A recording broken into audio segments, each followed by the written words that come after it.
창세기 1장 1절입니다. 다 함께 한 목소리로 받들어 읽겠습니다. 태초에 하나님이 전지를 창조하시니라. 아멘. 창세기 1장 1절의 말씀은 우리가 너무나 잘 아는 그런 말씀인데요. 이 창세기 1장 1절의 말씀은 태초에 하나님이 천지를 창조하셨다라고 선언하면서 시작을 하고 있습니다. 1장 1절의 말씀은 성경 대단원의 막이 시작되었음을 알리고 있고요. 이 세상에 있는 모든 것이 하나님께로부터 비롯되었다는 것을 널리 선언하고 있습니다. 이 말씀 우리가 너무나 잘 아시는 말씀이기 때문에 오늘은 특별히 이 태초에라는 단어를 중심으로 말씀을 증거하려고 합니다. 성경책에 제일 처음 나오는 문장은 바로 태초에라는 문장입니다. 우리는 그냥 단순하게 보는데 히브리어 성경을 보면은 총 7개의 단어로 되어 있는 게 태초에라는 단어거든요. 이 단어는 이 하나님이 인간에게 알려주시는 가장 놀라운 비밀 가운데 하나입니다. 이것은 하나님의 하늘과 땅을 창조하심과 동시에 우주의 역사적 시간이 시작되었다는 선언입니다. 다시 말하면 하나님께서 시간을 창조하셨다는 것입니다. 하나님께서 시간 안에 갇혀 계시는 것이 아니라 하나님께서 시간을 만드신 분이라는 것입니다. 하나님께서 시간을 만드셨다는 것은 하나님께서 시간을 지배하신다는 것입니다. 시간이 있은 다음에 하나님이 나타난 것이 아니라 하나님이 먼저 계시고 그 다음에 하나님이 시간을 만드셨다는 거죠. 그래서 태초에라고 말씀하시는 것입니다. 우리는 우리에게 주어진 시간들을 우리 나름대로 잘 사용해 보려고 하죠. 하지만 한 가지 간과하는 것이 있습니다. 바로 시간을 지배하는 분은 하나님이시라는 사실입니다. 내게 주어진 시간이지만 내게 주어진 시간이라고 내 마음대로 사용하는 것이 아니라는 것입니다. 하나님께서 시간을 창조하신 분이기 때문에 모든 시간의 주인은 당연히 하나님이십니다. 따라서 창조주 하나님을 믿는다는 것은 먼저 내게 주어진 그런 시간들을 하나님께 맡기는 것에서부터 출발하는 것입니다. 하나님께 나의 시간을 맡기고 살아가려고 하는 자세가 참으로 중요하다는 것입니다. 우리 다 같이 한번 시편 90편을 한번 찾아보겠습니다. 구약성경 870면입니다. 시편 90편 870면입니다.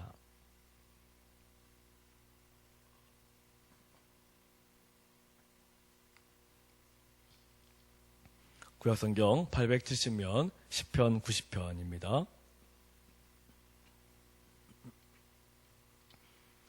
우리 4절을 먼저 같이 읽어보겠습니다. 4절 시편 90편 870페이지 4절 시작. 주의 목전에는 천년이 지나간 어제 같으며 밤의 한순간 같을 뿐임이니이다. 9절 말씀 시작. 우리의 모든 날이 주의 분노 중에 지나가며 우리의 평생이 순식간에 다하였나이다. 10절. 우리의 연수가 70이요 강건하면 80이라도 그 연수의 자랑은 수고와 슬픔뿐이요 신속히 가니 우리가 날아가나이다. 12절. 우리에게 우리 날 계수함을 가르치사 지혜로운 마음을 얻게 하소서. 우리는 우리의 날수를 제대로 헤아릴 줄 아는 지혜, 다시 말하면 시간의 본질을 파악할 수 있는 지혜를 얻어야 합니다. 내가 언제 죽게 될지, 또 내게 언제 어떠한 결과를 얻게 될지 우리는 아무것도 모른다는 것입니다. 이제 대학 입시가 수능 시험이 이번 주 목요일이지 않습니까? 우리 학생들 열심히 공부를 하고 있는데 아마 다들 경험해 보셨겠지만 공부를 열심히 한다고 해서 공부를 잘한다고 해서 반드시 제때에 대학에 합격한다는 보장이 있습니까? 없습니까? 반대로 공부를 열심히 안 한다고 해서 대학에 떨어지는 것도 아니라는 거죠. 제가 보니까 공부를 열심히 해도 떨어지는 학생이 있고 공부를 안 해도 붙는 학생이 있더라고요. 그 모든 것은 우리가 예측하기 힘들다는 것입니다. 예측해서 맞는 경우도 있지만 내 인생 전체를 볼 때 과연 내가 예측해서 맞는 경우가 몇 번이나 되겠습니까? 그 예측하기 힘든 우리의 앞날을 단순히 내가 열심히 노력하면 되겠지라는 막연한 생각을 가지고 내게 주어진 시간을 내 생각대로만 보내려고 한다면 우리의 인생은 고달프고 힘들 수밖에 없는 것입니다. 그래서 우리 예수님께서 수고하고 무거운 짐진 자들아 다 내게로 오라. 내가 너희를 쉬게 하리라. 라고 말씀하신 것입니다. 그렇다면 이 수고하고 무거운 짐이라는 것은 무엇이겠습니까? 바로 우리들의 인생입니다. 다시 말하면 우리들에게 주어진 시간입니다. 그런데 우리는 끊임없이 시간의 틀 속에 우리 자신을 가두어 버립니다. 시간이 너무너무 무섭습니다. 겁이 납니다. 내가 이렇게 살다가 내가 뭘 할 수가 있을까?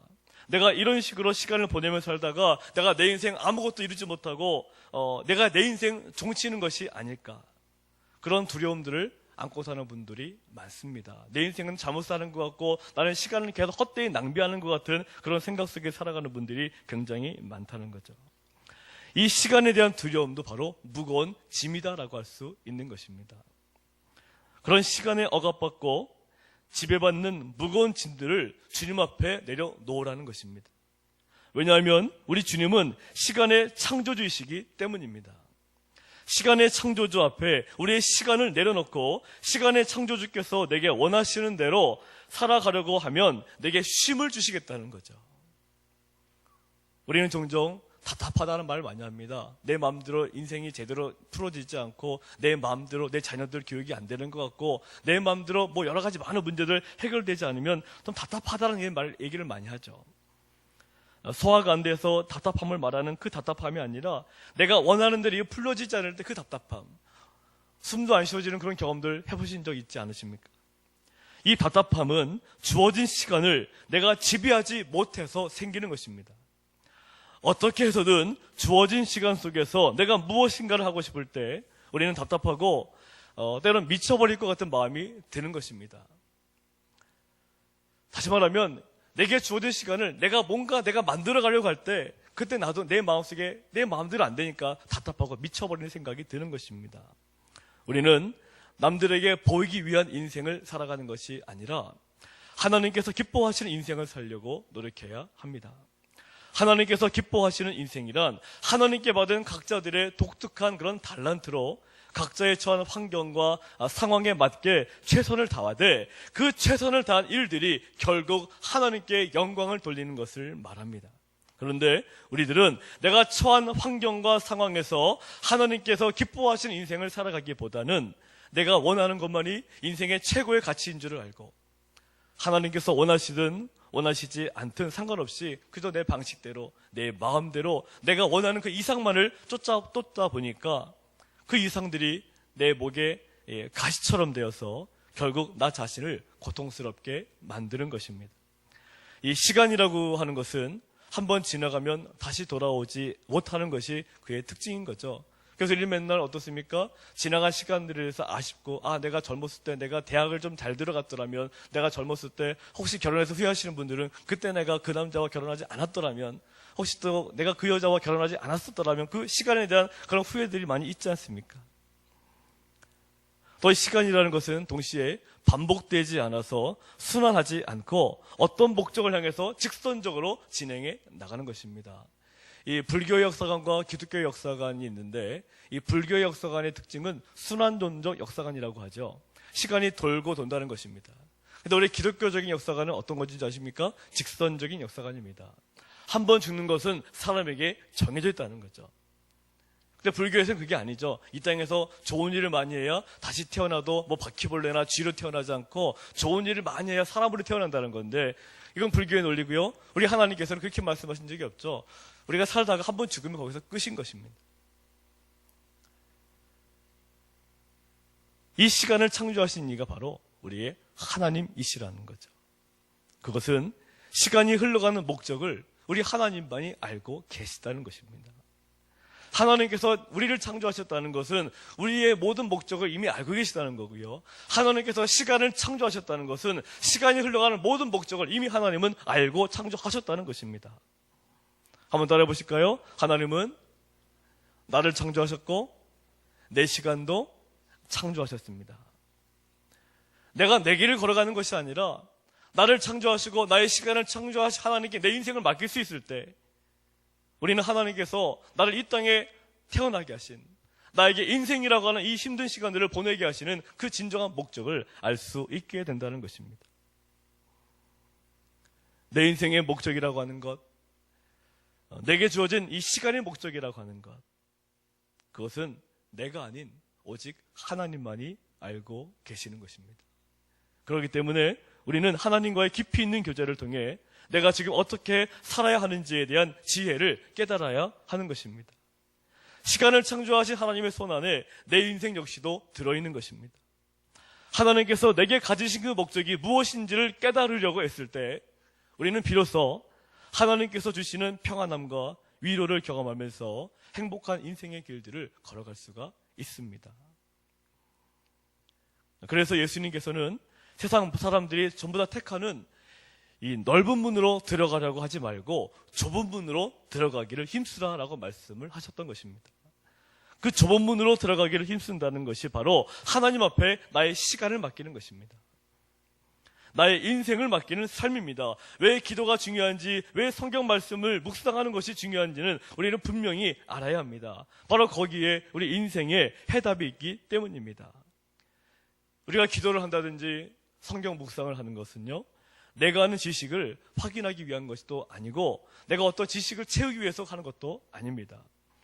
우리가 성경을 읽고 기도를 한다는 것은 철저하게 하나님 앞에 나의 인생을 묻는 것입니다. 그리고 그 말씀에 순종하려고 하는 적극적인 자세가 필요합니다. 요즘 우리 소요 성경 집회 때 우리 담임 목사님께서 묵상 기도를 하시더라고요. 사실 이 묵상 기도는 우리가 신앙에 있어서 굉장히 고차원적인 기도입니다. 어지간한 신앙이 아니면 묵상 기도하기 굉장히 어렵죠. 그런데 우리가 신앙에 있어서 이 최고봉인 묵상 기도를 할 줄 알아야 됩니다. 우리가 보통 경청이라는 말을 많이 듣지 않습니까? 우리는 내가 어떤 말을 하는 것은 참 좋아하는데 다른 사람들이 무슨 얘기하는 것을 별로 듣고 싶어 하지를 않습니다. 이 사회가 왜 자꾸 소통불통이라고 하느냐? 서로 간에 다른 사람들 이야기를 듣지 않고 자기 얘기만 하니까 소통이 없다는 거죠. 하나님과의 관계에서 제일 중요한 것이 무엇인 줄 아십니까? 내게 있는 것들을 전부 다 얘기하는 거 물론 중요한 거지만 우리는 때로는 하나님께서 내게 무엇을 말씀하신지를 들으려고 하는 적극적인 노력이 필요합니다. 수요 예배 때, 수요 성경 집회 때 사실 목사님 묵상 기도하시는데요. 뭐 긴 시간 하시는 건 아니더라고요. 보통 한 10분, 15분 정도 묵상 기도를 쭉 진행해 나가시던데 목사님 뭐라고 말씀하시던가요? 하나님의 음성을 듣고 그리고 하나님께 물어보고 이렇게 목사님 말씀하시지 않습니까? 우리가 기도할 때마다 내 안에 속에 있는 것들을 전부 다 내뱉는 것 굉장히 중요하지만 그거 못지않게 하나님의 음성을 들으려고 노력하는 것 굉장히 중요한 것입니다. 그래서 하나님의 음성을 들을 때 뭐 졸려서 못 듣겠다 뭐 이런 것은 다 핑계고요. 졸리지만 들으려고 해야 되는 거죠. 따라해 보실까요? 졸려도 하나님의 음성을 듣기 위해 노력해야 합니다. 그래서 수요예배 때 목사님 진행하시는 그 묵상 기도가 저는 개인적으로 굉장히 좋다고 여겨집니다. 해보셔야 되거든요. 맨날 통성기도만 하시는 것이 아니라 그냥 잠잠히 하나님의 음성을 자꾸 들으려고 하는 그 노력을 통해서 주님이 내 인생 속에서 내 인생이란 이 시간 속에서 오늘이란 시간 가운데 하나님이 나에게 무슨 말씀을 하고 계시는가, 하나님이 나에게 어떠한 삶을 살기를 지금 이 순간 원하고 계시는가 우리가 들을 줄 알아야 되는 것입니다. 시간을 창조하신 하나님께서 나의 인생이라는 시간 역시도 끊임없이 재창조해 주십니다. 내 인생이라는 시간을 끊임없이 다시 만들어 주시는 것입니다. 하나님은 날마다 우리를 새롭게 하시며 날마다 우리를 가장 좋은 길로 인도하심을 믿어야 합니다. 고린도서 5장 11절 말씀에 그런즉 누구든지 그리스도 안에 있으면 새로운 피조물이라 이전 것은 지나갔으니 보라 새 것이 되었도다. 할렐루야. 한번 따라해 보실까요? 그런즉 누구든지 그리스도 안에 있으면 새로운 피조물이라 이전 것은 지나갔으니 보라 새 것이 되었도다. 우리의 인생이라고 하는 시간들은요, 처음에 정해져서 멈춰있는 것이 아니라는 것입니다. 예수 그리스도 안에 있으면 늘 새로운 인생으로 새롭게 만들어짐을 믿으시기 바랍니다. 현재 내 삶이 답답하고 곤고하십니까? 내가 나이가 많아서 내가 아무것도 할 수 없을 정도로 무력하십니까? 그렇다면 더욱더 예수 그리스도 안에서 살기를 노력하시기를 바랍니다. 저는 저희 장인 장모님을 굉장히 존경합니다. 근데 저희 장인 장모님께서 올해 연세가 80이 벌써 넘으셨거든요. 근데 저희 장인 장모님은 지금도 이 자녀들을 위해서, 또 교회를 위해서, 또 나라를 위해서, 민족을 위해 기도하시는 것을 지금도 사명으로 여기고 살고 계시더라고요. 그래서 저는 저희 지금도 장모님이나 장인어른께 그런 말씀을 전에도 드린 적이 있는데요. 제가 사역을 좀 잘하려면 돌아가시면 안 되겠다고 그런 말씀을 드린 적이 있습니다. 되게 든든한 기도의 후원자거든요. 우리 성도님들 저를 위해서 기도 많이 해주시겠지만은 아무리 생각해도 저희 장인 장모님하고 저를 기도해 주실 것 같지는 않습니다. 매일 아침마다 눈물로 기도하시는 걸 제가 항상 알고 있거든요. 내가 나이가 많으니까 이제 죽어야 되겠지가 아니고요. 내 기도의 능력을 통해서 나의 자손들과 또 내 주변의 많은 사람들이 더 큰 힘과 더 큰 비전을 가지고 앞으로 나아갈 수 있다는 것을 잊으시면 안 됩니다. 우리에게 제일 중요한 사명은 기도의 사명이거든요. 하나님 우리들에게 기도하라 하지 않았습니까? 끊임없이 중보 기도하라 그러고 우리가 젊은 사람들도 끊임없이 기도하라 말씀하시지 않습니까? 내가 늙었기 때문에 내가 빨리 죽어야지가 아니라 내가 살아있는 것 보니까 아직도 내가 기도할 것이 많이 있구나라고 여기신다면 그 기도대로 다 이루어질 줄로 믿습니다. 우리 인류 위해서 이 땅에서 자신의 모든 시간을 바치신 우리 예수 그리스도께 나의 인생을 온전히 맡길 수만 있다면 우리들의 인생이라고 하는 시간은 하나님의 놀라우신 계획대로 착착 진행되어져 나갈 것을 믿으셔야 합니다. 내가 죽지 않은 이상 아직도 우리의 인생은 하나님의 손길을 통해 새롭게 만들어짐을 믿으시기를 바랍니다. 예수님은 우리를 위해서 마지막 피 한 방울까지 흘리신 분입니다.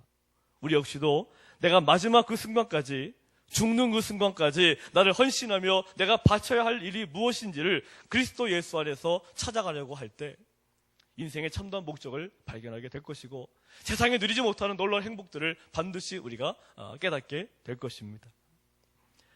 예수님의 겟세마네 기도를 아십니까?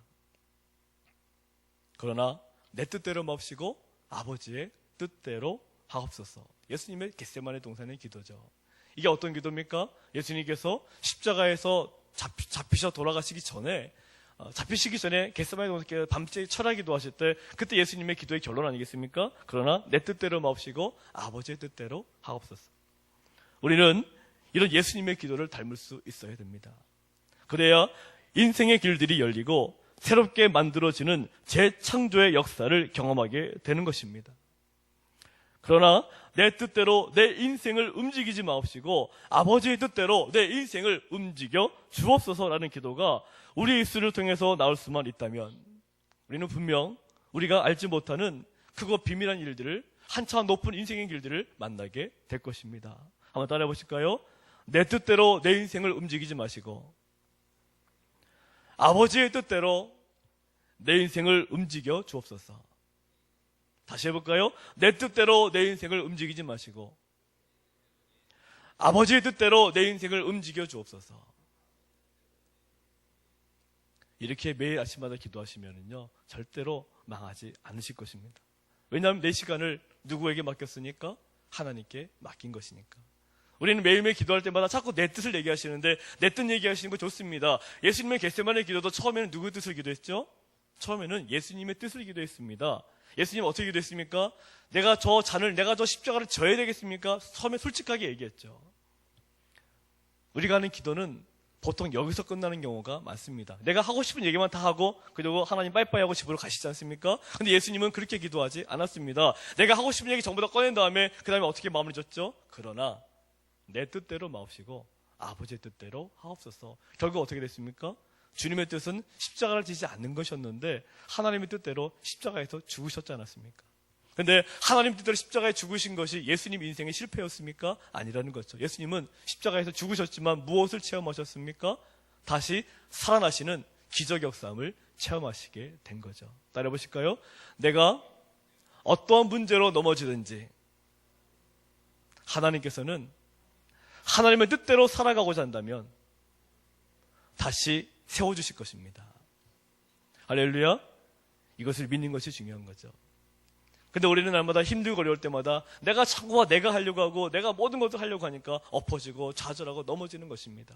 그럴수록 주 앞에 나와서 기도하시고 묵상하시고 주여 내가 오늘도 힘이 들지만 내 뜻대로 마옵시고 아버지의 뜻대로 나를 책임져 주시옵소서. 이렇게 기도할 수만 있다면 우리의 인생은 우리가 지금 전혀 예상하지 못했던 놀라운 일들을 만나게 될 줄로 믿습니다.